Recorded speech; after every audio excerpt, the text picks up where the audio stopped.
Giving your tithes and offering is fast and easy. Let us show you how. Using the GCash app, send money to this number and remember, refrain from attaching a voice clip due to its 72-hour expiration. You can also do a bank transfer via GCash. Just choose the bank transfer option, then select your preferred bank and key in the church's account details. PayMaya is also available for transferring funds when GCash is inaccessible. Just key in our church's account number. For those who prefer PayPal, just visit www.jctgbtg.com and click the Give Today tab.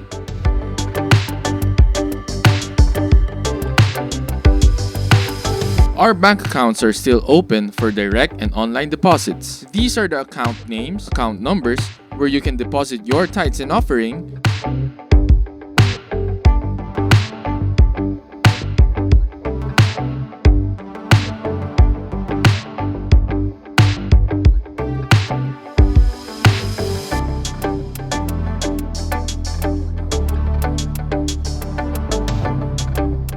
Project G Code, and Friends Again pledges.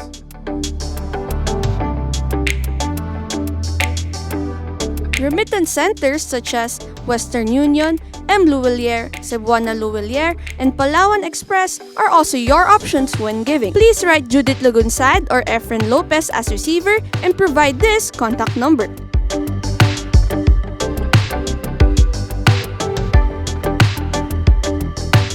To track your transaction, please make sure to send these details to the same contact number or send a photo or screenshot of the transaction to our official Facebook page.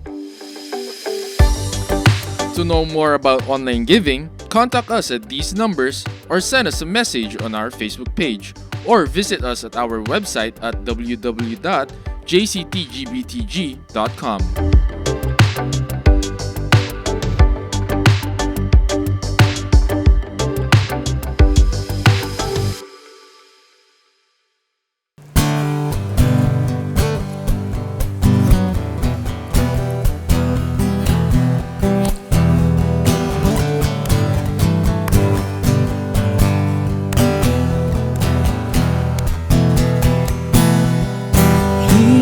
Where I walked, he walked where I walked. He stood where I stand, he stood where I stand. He felt what I feel, he felt what I feel.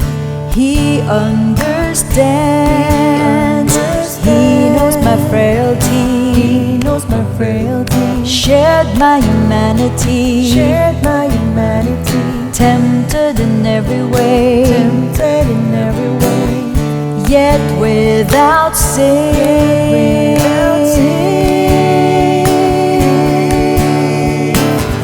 God with us, so close to us. God with us, Emmanuel. Oh, God with us, so close to us. God with us, Emmanuel.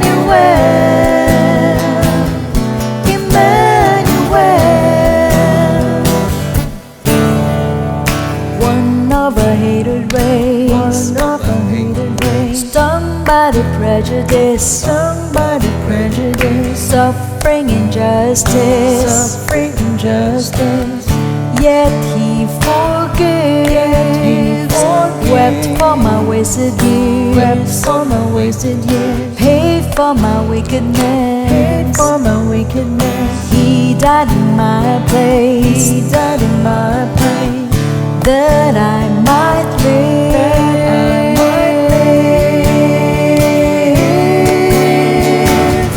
God with us, so close to us. God with us, Emmanuel. Whoa, God with us, so close to us. God with us, Emmanuel.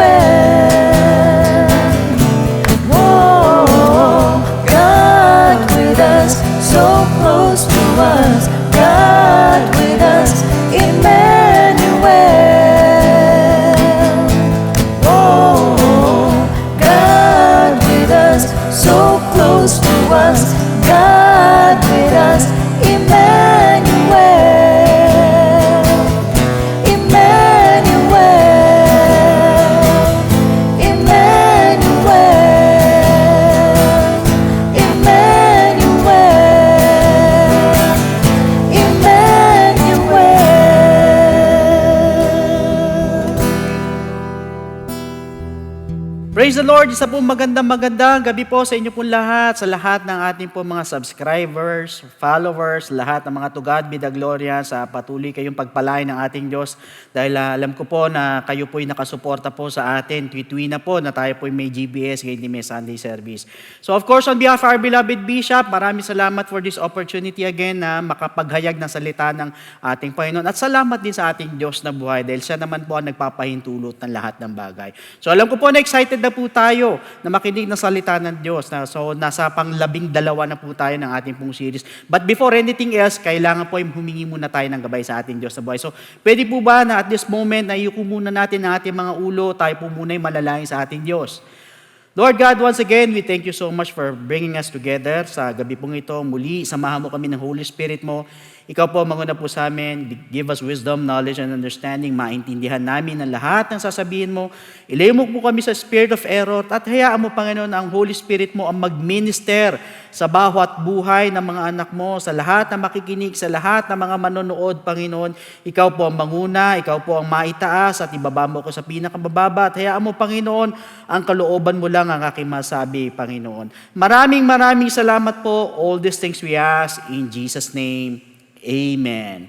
So praise the Lord, brothers and sisters. Tonight, we're going to study the 12th part of our series, The Holy Spirit in Action, in the books of 1st and 2nd Timothy. So, but before anything else, I would like to give you a bird's eye view on the book of 1st Timothy muna po tayo. Yan muna po ang pag-uusapan po natin. Now, brothers and sisters, ito po si Paul, the aged and experienced apostle, wrote to the young pastor Timothy, who was facing a heavy burden of responsibility in the church of Ephesus, which made the task very challenging para po kay Timoteo because of the false doctrine that must be erased, the public worship safeguarded, and to develop mature leadership by the guidance of the Holy Spirit. So what Paul did was he talked pointedly about the conduct of the minister. So sinabihan niya po itong si Timothy that he must be on his guard lest his youthfulness becomes a liability rather than an asset to the gospel. Kasi nga po, bata pa po si Timoteo. So kaya he must be careful to avoid false teachers and greedy motives and instead pursue righteousness, godliness, pati po yung faith, gayon din yung love po, and perseverance and gentleness that befit a man of God. Pag sinabi natin befit, ibig sabihin, it means be appropriate for something or someone. So apparently, brothers and sisters, the word Spirit was mentioned twice in 1 Timothy. Ang sabi po sa 1 Timothy chapter 3, verse 16, "And without controversy, great is the mystery of godliness.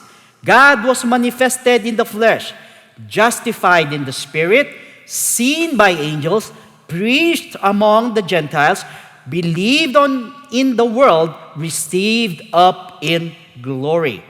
Alam po ninyo, this is such a debatable verse na once na nagkamali ka, lilitaw na dalawa po ang Diyos.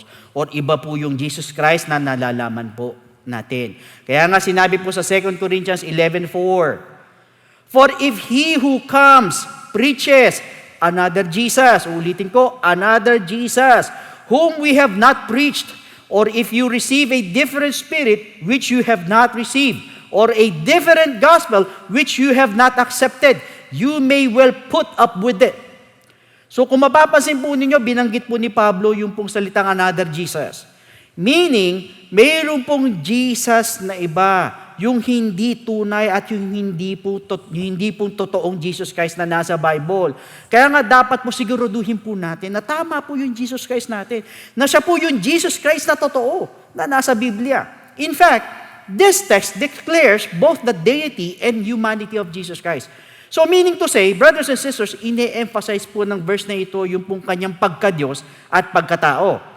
While some English translations naman po have a different reading here, than God was manifested in the flesh. So bagamat sa iba po mga binabasa po natin ng mga Bible translations, iba po ang ginamit po nilang salita, na instead of God was manifested in the flesh, in which the most common reading po is He, or yung pong personal pronoun na He manifested in the flesh rather than God. While others read it as who naman po, or pronoun na who ang gamit nila rather than God din. So just to let you know, mga kapatid, in the New Living Translation, they inserted Christ instead of God. And in the New International Reader's Version, or yung pong NIRV, ang sabi po rito, Jesus came as a human being. And so in other words, Jesus manifested in the flesh. Jesus ang ginamit nila. Now, the reason for this is that there is a variant reading among the Greek text at this verse. So meron po kasi mga magkakaibang forms or version kung babasahin po natin ang verse na ito sa Greek language mo. However, none of the Greek manuscripts read Christ or Jesus.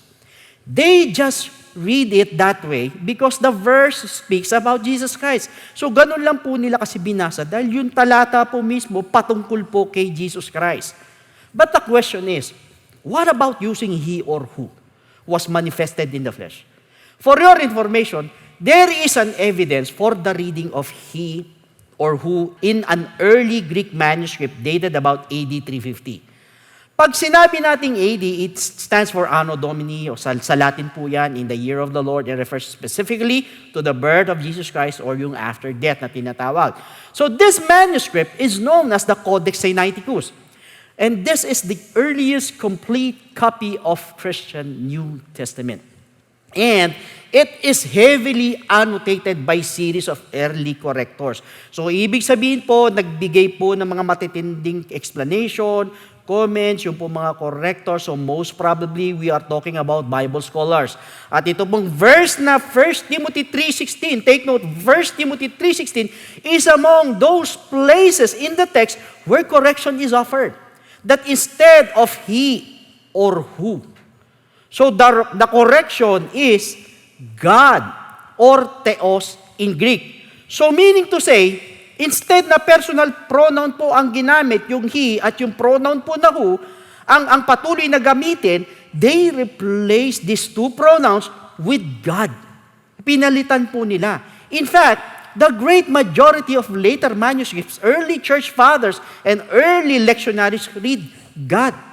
So pag sinabi natin lectionaries, it means a list of or books of portions of the Bible appointed to be read at the church service. So ibig sabihin, yung po mga early church fathers, gamit po ang mga librong ito na naglalaman po ng mga parte po ng Biblia, kapag binabasa po sa buong iglesia yan, ay God ang kanilang binabanggit. And one of the major reasons bakit po kinurek po nila ito ay dahil po pag he or who, ang tinuturo nila ay hindi mo malalaman at nang nakikinig kung sino or ano po yung nagkatawang tao. And for me po, the most appropriate is God. Although the majority might say that it was Jesus who manifested in the flesh. Kaya lang po ang tanong, kung si Jesus or si Jesus ang nahayag sa laman, alin kay Jesus ang nahayag sa laman? Yung bang kanyang pagkatao ang nahayag sa laman or yung kanyang pagka-Diyos? You know what, mga kapatid? 100% yung kanyang pagka-Diyos dahil hindi pwedeng yung tao ay magkatawang tao. But the second question is this: sinong Diyos ngayon yung nagkatawang tao? Yung anak ba ng Diyos na tinatawag na Diyos or yung Ama na kaisa-isang Diyos? Kapag sinabi nating bilang anak ng Diyos ay nagkatawang tao siya, ibig sabihin hindi yung Ama na kaisa-isang Diyos ang nagkatawang tao. At kung ganun po ang nangyari, lilitaw na dalawa po ang Diyos. Bakit? Isang anak ng Diyos na nagkatawang tao at isang Diyos Ama na hindi nagkatawang tao. So hindi po uubra. It cannot be, brothers and sisters. Bakit? In Isaiah 44:6, thus says the Lord, the King of Israel, and His Redeemer, the Lord of hosts, I am the first and I am the last. Ako ang una at ako ang huli. Besides me, there is no God. Wala nang ibang Diyos maliban sa akin. And also in Isaiah chapter 46, verses 9 to 10, ang sabi ng Ama, Jehovah sa Old Testament, remember the former things of old, for I am God, ako ang Diyos, and there is no other, at wala nang iba. I am God, ako ang Diyos, and there is none like me. Maliban sa akin, wala nang iba, wala akong katulad. Ibig sabihin, verse 10, declaring the end from the beginning and from ancient times, things that are not yet done, saying, my counsel shall stand, and I will do all my pleasure. In Deuteronomy chapter 6, verse 4, hear, O Israel, the Lord our God, the Lord is one. Pakinggan mo, O Israel, ang Diyos natin, ang Diyos ay iisa. Now, let's check on what it says in the New Testament. 1 Timothy chapter 2, verse 5. For there is one God. Uulitin ko, for there is one God. Iisa lang ang Diyos and one mediator between God and man, the man Christ Jesus. So there is only one God. Iisa lang ang Diyos. Hindi po dalawa, hindi po tatlo. Iisa lang at wala na pong iba pa. 1 Corinthians chapter 8, verse 6. Yet for us, there is one God. Anong sabi po nila? Yet for us, para sa amin, there is one God. Iisa lang ang Diyos, the Father of whom are all things, and we for Him, and one Lord Jesus Christ, through whom are all things, and through whom we live. Now, in the book of Mark chapter 12, verse 29, Jesus answered him, the first of all the commandments is, hear, O Israel, the Lord our God, the Lord is one. Pagkatapos sabihin ni Jesus Christ ito, mga kapatid, sumagot ngayon yung kausap niya na isa pong eskriba. Mark 12:32. So the scribe said to him, well said, teacher, you have spoken the truth, for there is one God, and there is no other but He. So in other words, ito pong eskriba, nag-agree po sa sinabi po ng Lord na iisa lang ang Diyos. Kaya nga po, kung isa lang po ang Diyos, sino ngayon yung nagkatawang tao? Kayo na po ang sumagot. Alam niyo po, that's why sinabi po sa 1 John na si John mismo po nagsabi, ang sino mang hindi naniniwala na si Jesus ay nahayag sa laman ay Antikristo. Kaya't agree po tayo na si Jesus ay nagkatawang tao. Kaya lang, sino or alin ang nagkatawang tao sa Kanya? Yung bang Kanyang pagiging anak ng Diyos or yung pong pagiging kaisa-isang tunay na Diyos? Na sinabi po sa 1 John 5:20, basahin po natin. And we know that the Son of God has come and has given us an understanding, that we may know Him who is true. And we are in Him who is true, in His Son, Jesus Christ. This is the true God and eternal life. Jesus Christ is the one true God. Ang tanong ngayon, kung si Jesus ang tunay na Diyos, paano ngayon yung Ama? Hayaan na po natin si Bishop po ang sumagot po niya na mag-explain po sa atin. Now, meanwhile, let's go to the second reference of the Spirit in this book in 1 Timothy chapter 4, verse 1. Now, the Spirit expressly says that in latter times, some will depart from the faith, giving heed to deceiving spirits and doctrines of demons. So this is the second role of the Holy Spirit in 1 Timothy. The first role is that the Holy Spirit revealed to them and to us that God was manifested in the flesh through our Lord Jesus Christ and was justified by the Holy Spirit.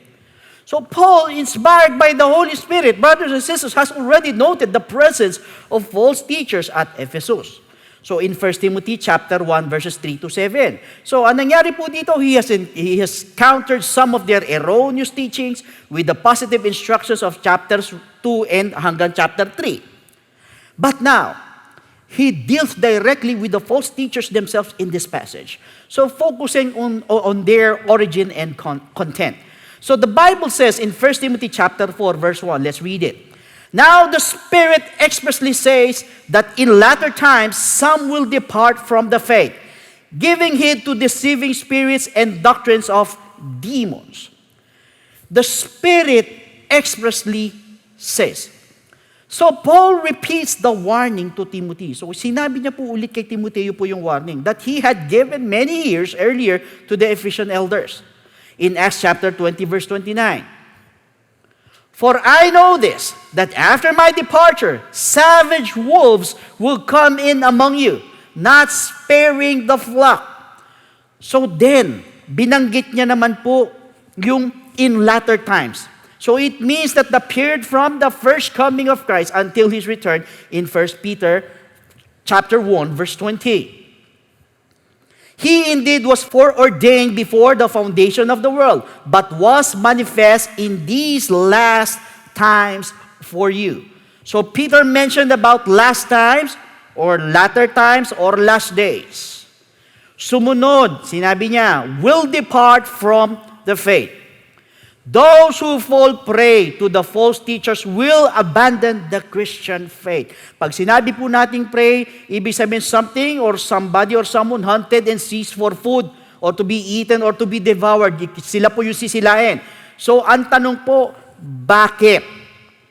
I believe that we pass through countless difficult days to become a real Christian. Ang dami na po natin pinagdaanan, pinaglipasan po na mga mahihirap na panahon, na mga araw na talagang para maging isang totoong Kristiyano po tayo. Although the early church experienced persecution to such a degree that estimates 6 million brothers and sisters of our brethren in Christ were martyred in Rome. But Satan had a problem.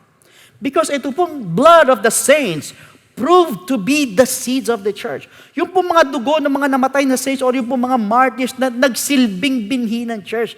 Kaya nga po, instead na mawala po ang church, lalong lumago, lalo pang dumami. So anong ginawa ni Satanas? He changed his strategies. Magbago siya ng strategies, ng diskarte. Since he cannot be the church, he joined the church. Sa pamamagitan po ng ano? By imposing the doctrine of the devil.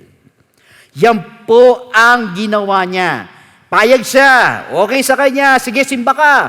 Pero mali ang doktrina na pinasok mo. Or probably yung church na pinasok mo ay nadaya, na-deceive, at nag-iba po ng doctrine. Kaya nga po ang tanong, in what ways does deception manifest? 1 Timothy chapter 4 verse 2. Speaking lies in hypocrisy, having their own conscience seared with a hot iron. So ulitin ko, speaking lies. Ang sabi, una yan. According to a certain commentator, brothers and sisters, meron pong isang tele-evangelist na nagpadala po siya ng sulat sa isang tao na alam niya may cancer, may sakit itong taong ito. No, sinabi niya sa sulat, so kung magpapadala ka sa akin ng pera, garantisadong gagaling ka. Yun ang sabi ng tele-evangelist. Ang problema ngayon, nung nagpadala siya ng sulat, ay 6 months na po palang nakalibing yung tao. So matagal na po palang patay. Ano po ang nangyari? Di ayun po, nademanda po yata siya nung asawa nung taong namatay. Kaya nga po, ingat. Brothers and sisters, ladies and gentlemen, marami na pong napahamak dahil sa pera. Isa lang po yan sa mga napakaraming nagkalat na church na nadaya po ng devil from the inside. Pangalawang manifestation po ng deception in 1 Timothy chapter 4 verse 3. Forbidding to marry and commanding to abstain from foods which God created to be received with thanksgiving by those who believe and know the truth. Ang sabi, forbidding to marry and to abstain from food. Alam niyo po, magagalit si Brother Obet niyan pagka pinagbawal po yung pag-aasawa. No, brothers and sisters, kidding aside, brothers and sisters, hindi po bawal mag-asawa. Kaya Brother Obet, malaki pa ang pag-asa mo. Ang sabi ng Lord po sa Genesis chapter 2 verse 18, and the Lord God said, it is not good that man should be alone. I will make him a helper comparable to him. So meaning, gusto ng Lord na magkaroon ng asawa ang tao. Gusto ng Lord yan. Kaya kung may katabi ka na gusto mag-asawa, sabi mo, pwede pala. Kaya si Brother Obet, nagtatatalon ngayon, mga kapatid, masayang-masaya po siya. Kitang-kita ko po sa aking mga mata. Talagang nagtataas ng kamay, talagang namamayagpag po yan, baka nagsisisigaw pa po yan. Anyway, mga kapatid, sa pagkain, wala din pong bawal. Bakit? 1 Timothy chapter 4, verse 4. For every creature of God is good, and nothing is to be refused if it is received with thanksgiving. So mabuti raw ang lahat ng nilalang ng Lord kasama ang pag-aasawa at pagkain. Basta ipag-pray po muna natin, ipagpasalamat muna po natin bago natin kainin.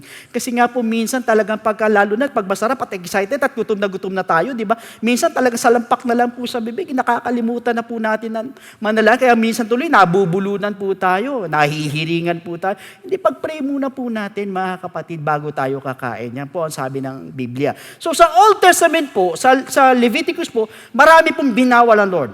Pero pagdating po sa New Testament, hindi na po. In 1 Corinthians chapter 10 verse 25, eat whatever is sold in the meat market, asking no questions for conscience sake. Ang sabi, eat whatever is sold in the meat market. Take note, ang karamihan po ng ibinawal po sa Leviticus ay meat.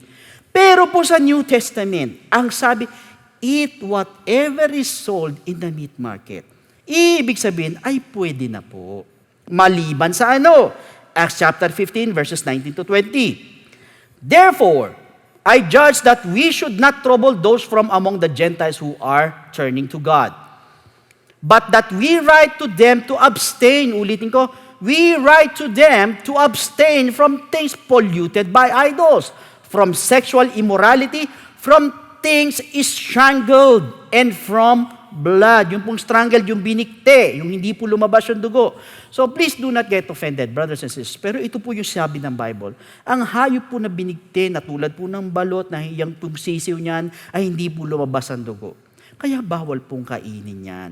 At bawal din po kainin ng dugo. Bakit po? In Genesis chapter 9 verse 4. But you shall not eat flesh with its life. That is its blood. And in Deuteronomy chapter 12 verse 16, only you shall not eat the blood. Ulitin ko, only you shall not eat the blood. You shall pour it on the earth like water. So probably alam po ng Lord na marumi po ang dugo. Kaya alam po ang tanong po ng iba, Pastor Lud, paano po yung pula ng balot? Yung kulay dilaw, yung parang yolk, or yung puti, yung tinatawag nila na bato, yung matigas. Alam nyo po mga kapatid, kung ang balot po ay meron pong sisiw sa loob, talaga naman po meron sisiw yan, kaya nga po naging balot po yan. So, yung pong sisiw ay hindi po lumabas ang dugo niya. So, ibig sabihin yung sisiw po ang binigte, hindi po yung egg. And at the same time, may ibang option naman po. Meron naman penoy, pwede naman yun. Kung hindi mo kakainin yung sisiw, might as well, kumuha ka na talaga na walang sisiw sa loob. Andyan ang penoy. Pwede rin po yung pugo, yung kwek-kwek na tinatawag, or yung puntok neneng na tinatawag, di ba? Kaya lang, mas masarap po yata yung penoy. Lagyan mo pa ng suka. So anyway, yan po talaga yung bawal kainin. Yung hayop po na binikte at ang dugo. The problem is, brothers and sisters, there are churches na puro bawal naman. Kulang na lang bawal huminga. Talagang pipigilan mo siguro yung hininga mo, baka kahit 1 minuto, 2 minuto. Yun na lang ang kulang, mga kapatid. So meaning masyado pong extreme talaga. Ayaw din po ng Diyos ng ganyan. Walang ibang churches naman. Kung doon sa isa, puro bawal, dito naman, wala namang bawal sa iba. Lahat naman pwede. Lahat sige. Gora lang ng gora. Okay lang. Sige. Babae, magsisimba, modesty aside. Ang kepot na ng pas. Napakasikip na. Lahat nakabakat na. Naka-miniskirt. Meron pa yata tinatawag na micro-mini. Imagine mga kapatid, maiksi na, umiksi pa. Merong shorts na tinatawag. Pag sinabi mo shorts, maiksi nga di ba? May shorts pa. So talagang maiksi na, mga kapatid. Imagine that, maiksi na, iniksian pa. Sa lalaki naman, may mga nakasando, shorts, tsinelas lang pag magsisimba. Brothers and sisters, I have no intention of hurting other people. Hindi ko naman po nila lahat. No? Baka yung iba po kasi wala naman po talagang pambili. Meron pong ganun mga tao, yun lang ang kaya po nila. What I'm trying to say is, don't tolerate people na kahit alam na hindi maganda tignan, okay lang. Kahit para baga nawawala na yung sacredness or respeto sa church, sige lang, lahat pwede. Yun po ang ibig ko sabihin. Ano pa po? Pwede po yung bisyo, basta sa labas ng simbahan. Total, wala naman tayo sa loob ng church eh. Pwede tayo magbisyo sa labas, pwede tayo magmamam, pwede tayo magyosi-yosi. Pag walang bawal, it cannot be so. Because in 1 Corinthians chapter 14:40, let all things be done decently and in order. Ulitin ko, let all things be done decently and in order. Dapat daw, lahat po ng gagawin sa loob ng church ay in order. So first, kapag sinabing may order, may pamantayan po yan. And remember that. Pangalawa, decently yan sabi. Pag decent, may pinagbabasihan yan. So dalawa po yan. May pamantayan at may pinagbabasihan. Kaya nga ibig sabihin, mayroong pwede, mayroong hindi pwede sa loob ng church. And wearing a modest and decent apparel in going to church is a must. Bakit ko po sinabi? Kasi po, ang Diyos po ang kausap natin, hindi po kung sino lang. Kung sa labas nga mga kapatid, hindi ba nang bibihis tayo ng maayos, lalo na pag may importante tayong kausap? How much more ang Diyos po ang ka-appointment po natin? Kaya nga po, kahit online lang po tayo, make sure we are properly dressed. In fact, alam niyo po, nakaka-bless po yung mga iba po natin mga workers. No? Kahit online, nakikita ko po sila sa FB, naka-uniform pa din po sila. Bakit? Kasi alam nila na ang Diyos po ang kausap nila, hindi po tao. So meaning, dapat maayos po ang damit po natin. Whether we have a physical church or online church po yan. So hindi ko naman sinasabi sa inyo na kailangan magbarot saya pa po tayo, magbarong pa po tayo na todo-todo, talaga naka-Amerikana pa. Hindi po kailangan lang po maayos po, presentable po. As if para regular Sunday service po natin o regular GBS natin na pumupunta po tayo na matino po yung damit po natin. Presentable enough sa madaling salita. Yung po, wear decent clothes as a form of holiness. Bakit po? We must be holy because the Holy Spirit is holy. Now, moving forward, since maigsi lang po ang 1 Timothy, so ngayon pong gabi ito, we will proceed with the book of 2 Timothy, starting with 2 Timothy chapter 1 verse 7. For God has not given us the spirit of fear, but of power and of love and of a sound mind. So for your information, the prison is the last place from which to expect a letter of encouragement. But that was where Apostle Paul's second letter to Timothy originated. Just imagine, diyan po isinulat ni Pablo sa kulungan yung second letter niya para po kay Timothy. And also, some translations capitalize the word spirit. So while others do not. The King James Version po, kung mapapansin po niyo, places the or yung pong definite article before the word spirit. So kung babasahin po natin, the spirit of fear. Yung pong the or yung th in a word, yan po yung definite article na tinatawag. Pero mga kapatid, there is no article in the Greek text. So meaning to say, the New King James Version and other translations are more accurate. Though in this verse, Paul does not mention the Holy Spirit. But I believe, brothers and sisters, the word power, yung salitang power na yan, signifies the Holy Spirit. Because from the beginning of the first century church, the Spirit is always associated with power.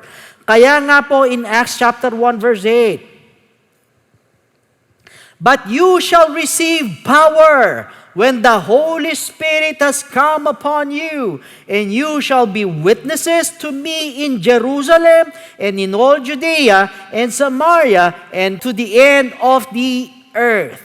The Lord Jesus Christ clearly said, but you shall receive power, referring to the Holy Spirit.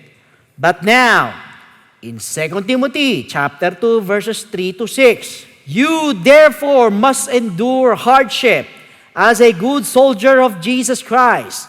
No one engaged in warfare entangles himself with the affairs of this life, that he may please him who enlisted him as a soldier. Verse 5, and also if anyone competes in athletics, yung po mga atleta, he is not crowned unless He competes according to the rules. So hindi daw siya makokoronan hanggat hindi daw siya lumalaban ayon po sa batas or sa rules.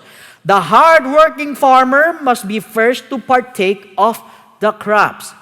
So ang ibig sabihin ni Apostle Paul dito po, the one who perseveres, whether you are a soldier, you are an athlete, you are a farmer, or a minister of Christ, will reap the reward. And in 2 Timothy chapter 4, verses 2 to 5, preach the word, be ready in season and out of season, convince, rebuke, exhort with all long-suffering and teaching. For the time will come when they will not endure sound doctrine. Darating yung panahon na hindi sila makikinig sa sound doctrine, sa tamang doktrina, but according to their own desires, because they have itching ears, they will heap up for themselves teachers, and they will turn their ears away from the truth.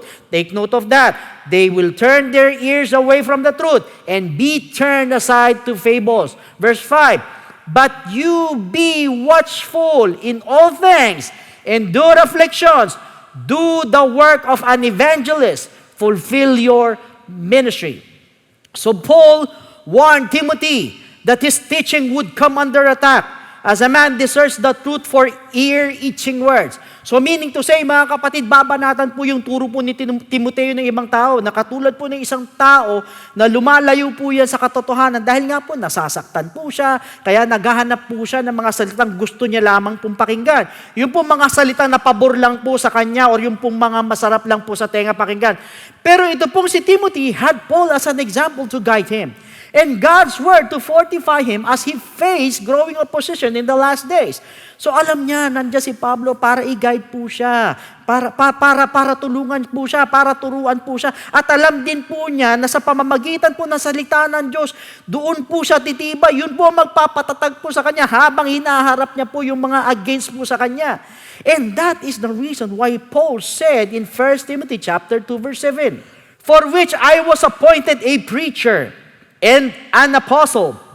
I am speaking the truth in Christ and not lying, a teacher of the Gentiles in faith and truth. So meaning, God has not given Timothy the spirit of fear, but of the power of the Holy Spirit. Ibig sabihin, Timothy, do not be afraid. Huwag kang matakot, or do not be ashamed to testify or even preach the gospel. Preach the word of God. Huwag kang matakot, Timothy, because you have the power of the Holy Ghost. Huwag kang matakot. Yan ang ibig sabihin ni Pablo. Huwag kang matakot mag-share ng salita ng Diyos. Yan ang sinasabi niya kay Timothy. And not only that, in 2 Timothy chapter 1 verse 8, therefore, do not be ashamed of the testimony of our Lord, nor of me, his prisoner, but share with me. Ang sabi ni Pablo, share with me in the sufferings for the gospel according to the power of God. Meaning, Timothy, do not also be afraid to share with Paul in the sufferings for the gospel's sake. For it is according to the power of God, the Holy Spirit. And to all of you saints, to all of you Christians who are watching right now, whoever you are, do not be afraid to share the gospel of Jesus Christ or even suffer for the gospel's sake and also suffer for being a Christian. Bakit ko po nasabi? In 2 Timothy chapter 3 verse 12, yes, and all who desire to live godly in Christ Jesus will suffer persecution. So when you desire to be godly, though it is but natural for us as a Christian to desire to live a godly life, yes, it is possible, but you will suffer persecution. Because ang namumuhay po ng godly ay nasa Romans chapter 12 verse 2. And do not be conformed to this world. Ulitin ko, I will say it again. And do not be conformed to this world, but be transformed by the renewing of your mind, that you may prove what is that good and acceptable and perfect will of God.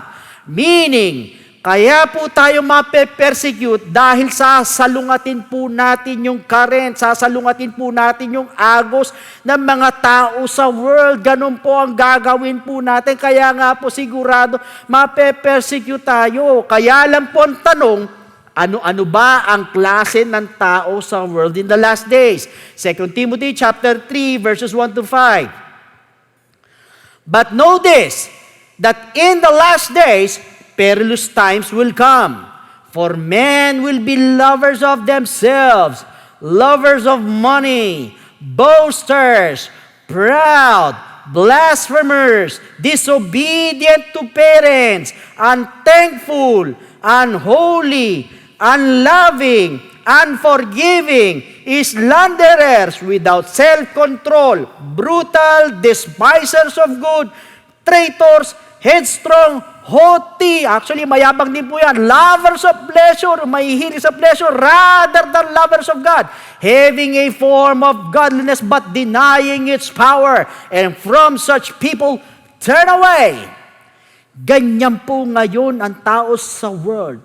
Pero do not conform. Kung sa world, mga kapatid, men will be lovers of themselves. Ikaw naman dapat salungatin mo. Instead na lovers of themselves ka, ang gagawin mo, mapagmahal ka sa iba, mapagmahal ka sa kapwa. If they are lovers of pleasure, ikaw naman ang mas gusto mo yung nakababad ka sa gawain ng Diyos kaysa sa pleasure.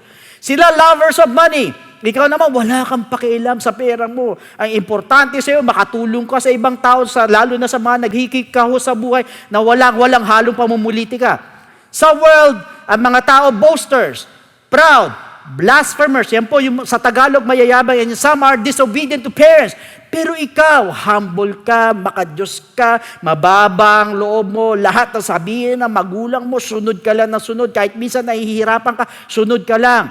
Sa world, unthankful, hindi marunong magpasalamat, unholy, and unloving. Pero ikaw, hindi mo nakakalimutan magpasalamat kahit sa pinakamaliit na bagay. Thank you ka pa rin ng thank you. Pinipilit mo magpakabanal at magmahal kahit sa tao na hindi acceptable or hindi ka ibig, pati dun sa inis sa'yo, iniibig mo pa rin. Sa world, unforgiving, slanderous, naninirang puri, walang self-control. Pero ikaw, kahit mabigat na ang nagawang opensa sa iyo, nagpapatawad ka pa rin. Na instead na siraan mo, instead na slander mo, binibuild up mo pa sa iba. Dahil ang tinitignan mo yung mabuti sa kanya, hindi yung pangit na nagawa niya sa iyo. Kahit minsan gusto mo nang magalit, pero nakakapagpigil ka pa rin, nandun pa rin ang self-control sa iyo. Ganyan natin sasalungatin ang world. Sa world, despisers of good. At traitors nandyan, pero ikaw loyal. At puro mabuti at kabutihan ng patuloy na ginagawa mo para sa ibang tao. Kapag ganyan ka, brothers and sisters, you are going against the pattern of this world. At kapag ganito po ang ginawa po natin, the result will most likely be persecution. Pero kapag nape-persecute ka dahil sa pagiging Kristiyano mo, pasalamat ka. Ibig sabihin, nagpapakagadli ka. Pero wag po kayong matakot. Because the role of the Holy Spirit in the last days is to take away your fear and to equip you with power. Power not to fight against them. Anong klaseng power yan? 2 Timothy chapter 3 verse 11. Persecutions, afflictions which happened to me at Antioch, at Iconium, at Lystra. What persecutions I endured. Uulitin ko, I endured. Ang sabi ni Pablo, and out of them, all the Lord delivered me. In other words, in the midst of persecution, the Lord will give you the power to endure, be it any kind of persecution yan. Whether economic persecution, emotional persecution, andyan yung physical, spiritual, lahat na ng klase ng persecution, you name it, you will surely endure. Kakayanin mo yan. At mapapagtagumpayan mo yan because of the power of the Holy Spirit that is in you. And this is the Holy Spirit in action in the book of 1st and 2nd Timothy. Alam ko po, nang iba po sa atin, iniisip natin, ang hirap naman kasi mape-persecute ka. But you know what? Ulitin ko, ang sabi ni Paul, I endured, and the Lord delivered me.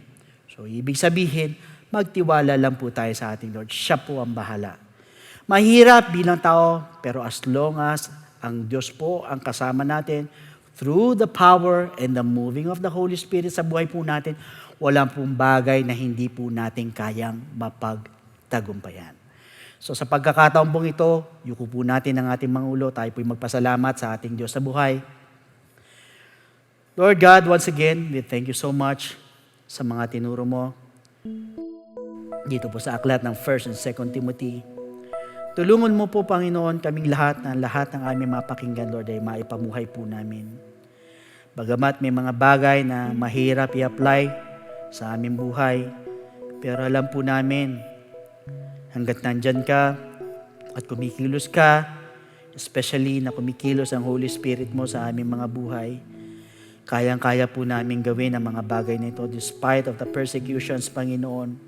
Ay pipilitin po namin, Panginoon, makasunod sa kalooban mo. At tulungan mo kami, Panginoon, O God, through the power of your Holy Spirit. Magawa namin, Panginoon, O God, na salungatin yung lahat ng mga masasamang bagay sa mundo.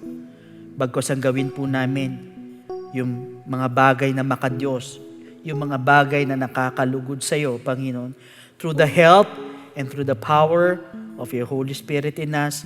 Tulungan mo kami, Panginoon, ma-overcome ang lahat ng mga bagay sa world, Panginoon, na sa gayon, Lord, ay maging kalugod-lugod po kami sa iyong harapan.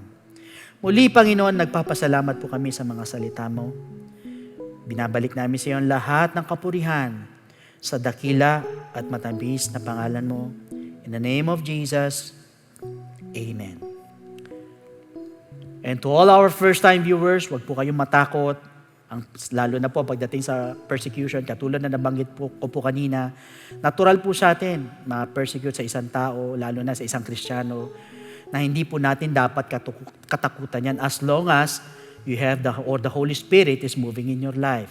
And surely the Lord will deliver you. Kaya lang po, paano po kikilos ang Holy Spirit po sa ating po mga buhay? Yan po ang tanong. Para makakilos po ang Holy Spirit sa atin, we need to accept Jesus Christ in our lives.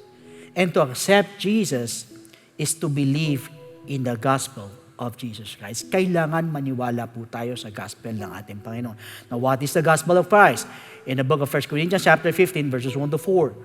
Moreover, brethren, I declare to you the gospel which I preached to you, which also you received, and in which you stand, by which also you are saved, if you hold fast that word which I preached to you, unless you believed in vain. For I delivered to you first of all that which I also received, that Christ died for our sins according to the Scriptures, and that he was buried, and that he rose again the third day according to the Scriptures.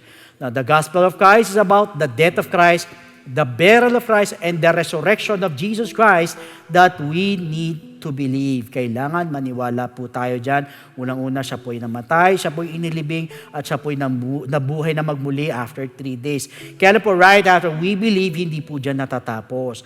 We need to apply it to ourselves. Sa paano pong paraan? By obeying the gospel. Kailangan sundin po natin yan. In the book of Acts chapter 2, verse 38.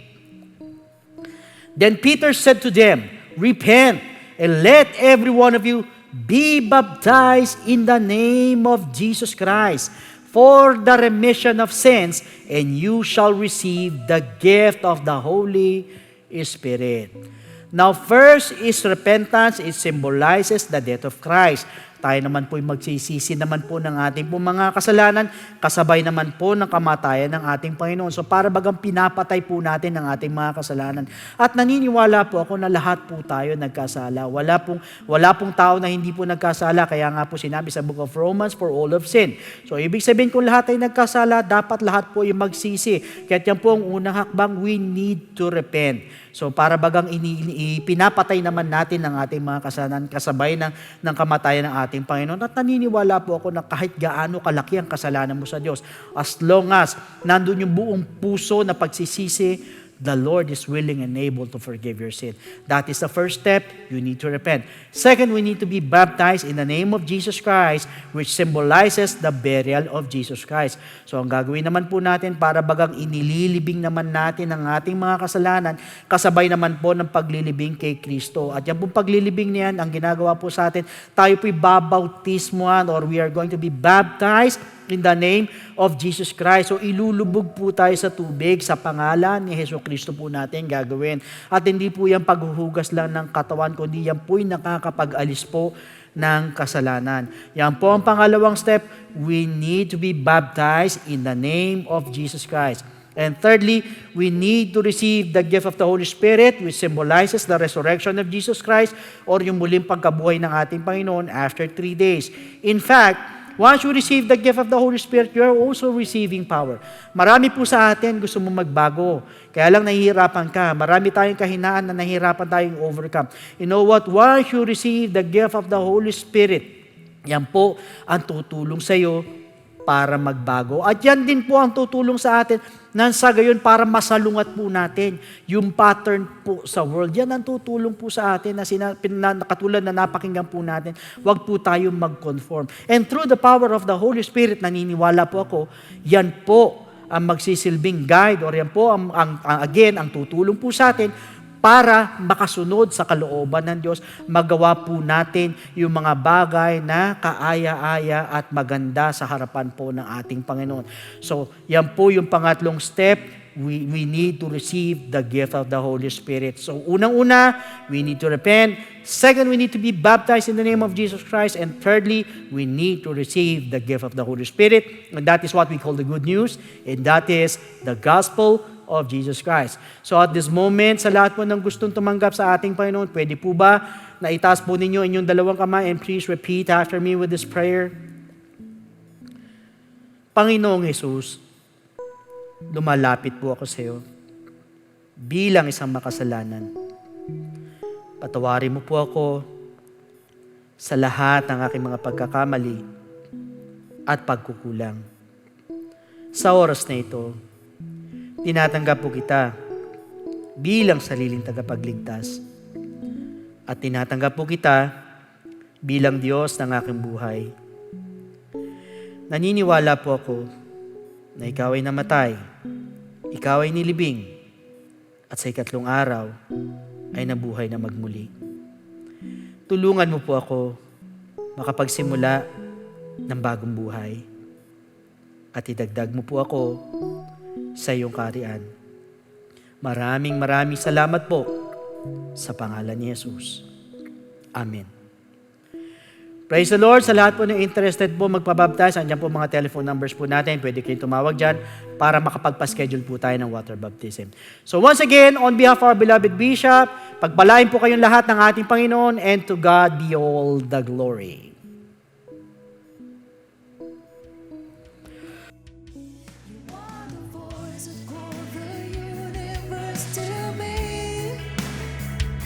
You are the whisper in my heart that speaks to me, until I see you face to face, and grace amazing takes me home. I'll trust in you. I will live to love you. I will live to bring you praise. I will live a child in awe of you. Oh yes, I will. I will live to love you. I will live to bring you praise. I will live a child in awe of you. You alone, you alone.